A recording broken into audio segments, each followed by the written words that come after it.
শুভ সকাল বন্ধুরা, কেমন আছো তোমরা? যে যেখানেই আছো, আশা করি সকলেই খুব ভালো আছো। তো দেখো, আজকে এই যে বিছানা টিছানা সমস্ত কিছু গুছিয়ে নিয়ে সোফাটাকেও ঝেড়ে নিলাম। আর এই যে ইয়েটা আছে, মডুলারটা আছে, এটা এতটাই নোংরা হয়েছে। আর কি বলো তো, এই একটা ঘরের মধ্যে না, যদিও রান্না করার সময় জাস্ট ফ্যান চালাই, তবুও মানে কোথা থেকে যে এত তেলকালি আসে। এই ফ্যানটা তোমাদের দাদাভাই পরিষ্কার করে রেখে গেছিলো, মানে চালানোই হয় না। ২-১ দিন চালানো হয়েছে, কিন্তু এত তেল ধরেছে যে মানে হাত দিয়ে ধরা যাচ্ছে না। তো ফ্যানটা, ঘরটা ঝাড়তে ঝাড়তে ওইদিকে মডিউলারেও প্রচুর নোংরা পড়েছিল, মানে সব কিছুতে যেন তেল। আর এমনি কলকাতাতেও আগে যখন আমরা থাকতাম না, ঘর ঘর তো পুরো বন্ধ করে যেতাম, দরজা জানলা সব কিছু। তারপরেও যখন ২ মাস ৩ মাস পরে আসতাম না, মানে এই মেঝেয় যখন পা পড়তো, একদম পায়ের তলাটা কালো হয়ে যেত। মানে এখানে জানো যে একটা ঘরের পর ঘর, মানে একদম কাছাকাছি কারোর মানে রান্নার তেল, তারপরে এই পলিউশন সমস্ত কিছু মিলিয়ে এরকমটা হয়। তো আজকে ওটা পরিষ্কার করতে করতে তারপর আজকে ভাবলাম যে না, ফ্যানটাকে আগে পরিষ্কার করতে হবে। তো এখন এই ফ্যানটা নিয়ে বসলাম, আর এত তেল মানে কিছু দিয়ে মুছে তো হচ্ছে না। তখন কি করব, আবার এই যে দেখো সাবান আর স্কচব্রাইটটা নিয়ে আসলাম, নিয়ে এসে এটা দিয়ে এখন ভালো করে ঘষে, আর ওই যে নিচেটায় কাপড় দিলাম, কারণ ওইখানটায় সুইচ আছে, তো যদি জল টল পড়ে। তো একদম ভালো করে ঘষে মুছে পরিষ্কার করে একদম যখন এটা পরিষ্কার হলো না, তখন দেখতে কি সুন্দর লাগছে, মনে হচ্ছে যেন একদম নতুন। তো বন্ধুরা, এতক্ষণ যারা ভিডিও দেখছে, এতক্ষণ এতটুকু দেখেছো, যারা লাইক দাওনি অবশ্যই একটা লাইক দিয়ে কমেন্ট করো। আর কেমন লাগলো তোমাদের মতামতটা জানিও। সত্যি কথা, এই যে দেখো ফ্যানটা এখন দেখো মনে হচ্ছে না একদম নতুন কেনা হয়েছে। মানে এত তেল চেপা হয়ে গেছিলো, মানে হাত দেওয়া যাচ্ছিল না, যে ফ্যানটায় ইচ্ছে করলেও হাওয়া খেতে পারতাম না। তো আজকে একদম, আর যতই পরিষ্কার করি ওই কয়েকটা দিন থাকবে, কারণ এত তেল হয়, সমস্ত কিছুতেই তেল চিপচিপে। কী করা যাবে, কিছু তো করার নেই, এইভাবেই থাকতে হবে। মানে সেই জামা কাপড় সমস্ত কিছুই এরকম।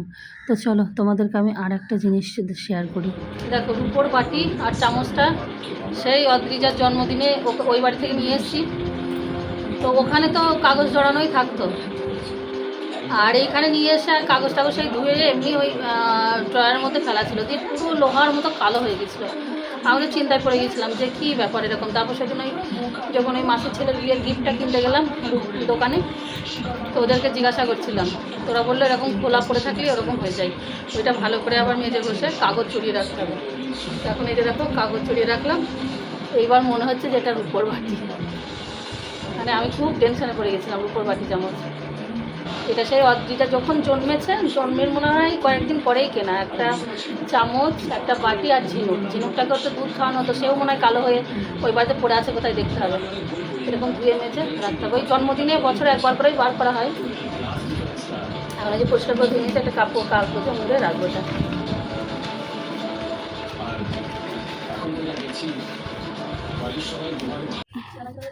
না অতটুকু করছি না।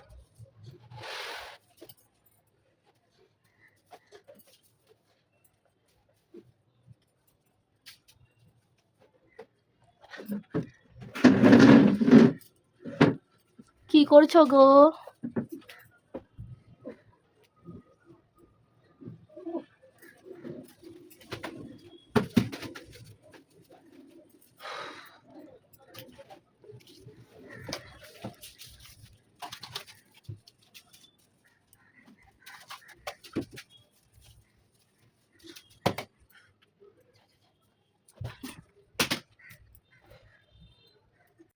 দেখো, সব কাজকর্ম সেরে আজকে ঘর তোরগুলো ঝাড়াঝাড়ি করে ফ্যান ট্যান মুছে এখন যাচ্ছি বাজারে।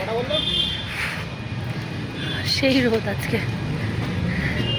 এখন বাজে 11:30, কিছু পাবো কি জানি না। বেশি কিছু সবজিপাতি নেওয়া নেই, একটু চিকেন নেওয়া, দেখি পাই কি। আর সেই রোদ, সেই রোদ। তো সেই সিগন্যালটা পেয়ে গেলাম।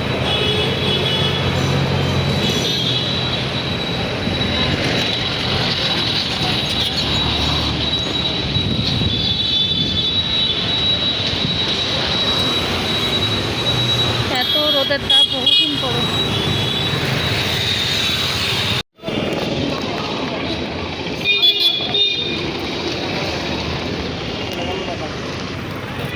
করে আনলে ওই তো আগে মাছ মাংস দু রকমই। মাছটা আজকে হবে না, চিকেন নিয়ে এসছি। আর এখানে যে পেটি আর লেজা নিয়ে এসেছি, আমরা লেজা খাই।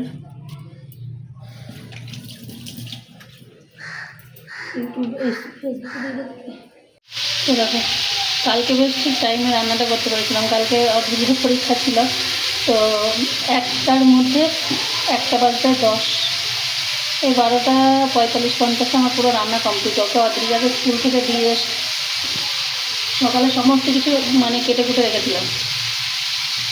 অদ্রিজাকে পরীক্ষা হলে পৌঁছে দিয়ে এসে রান্নাটা করে 1 ঘন্টার মধ্যে রান্নাটা করে আবারও কানতে গেছিলাম। আর আজকে উঠেছি সকালে, আজকে দুটো একটা বাড়তি কাজ হয়েছে। ঘরের ভিতরটা পুরো ধুলটুল ঝাড়ু দিলাম, আর ওই যে ফ্যানটা পরিষ্কার করতে আমার অনেক সময় লেগে গেছে। তারপরে বাজারে গেলাম, বাজারে গিয়েও দেরি হয়। এখন 1:20 বাজে, চিকেনটা হলেই হয়, সেরকম কিছু করছি না। চলো রান্না কিছু শাড়ি বাদ বাকি রান করে চলে এসেছি। আর অদ্রিজা খেতে বসে গেছে আগেই। এখন আজকে হয়তো চিকেন হয়েছে, চিকেনের জন্য অপেক্ষা করছে। চলো তোমাদের সঙ্গে শেয়ার করি।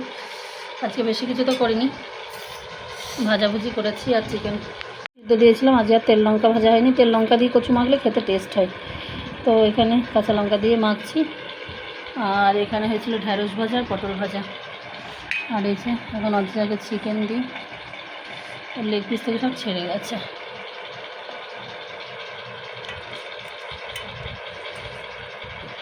কোথায় দেবো? বাটিতে দেবো?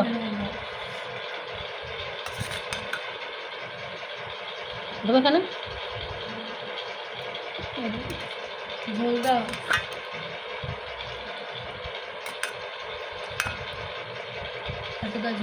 খাওয়া দিচ্ছি। দেখো টিভি লাগিয়ে দিয়ে গেল।